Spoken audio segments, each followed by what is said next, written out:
So I'm going to take the starter out. We got a 12mm here. There's another one right there. That's pretty easy. Just want to do that so I can pull it out. I'm going to try to run a solenoid to the starter solenoid on that one. See if I can get it to start like that. If not, I need a new starter. So.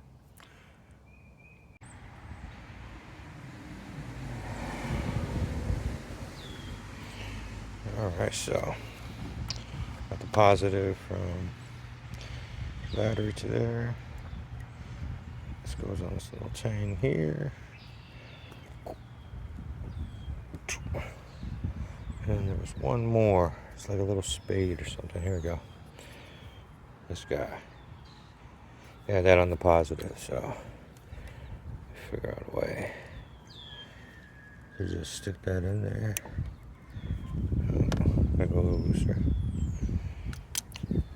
So we got a 13 on the solenoid and the mountain bolts are 12s.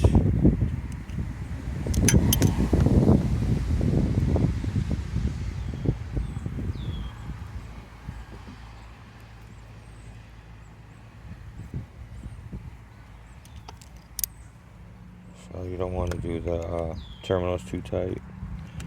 Just strip them out, but other than that, nothing to worry about is if positive was hooked up, then we'd have a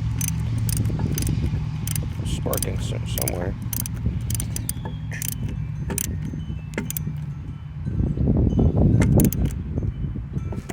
Nice and there you go.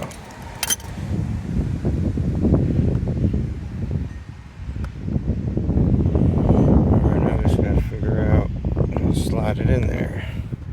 It's gonna mount like this. Just come up from the bottom. Actually, just come from the side. That's right, sideways.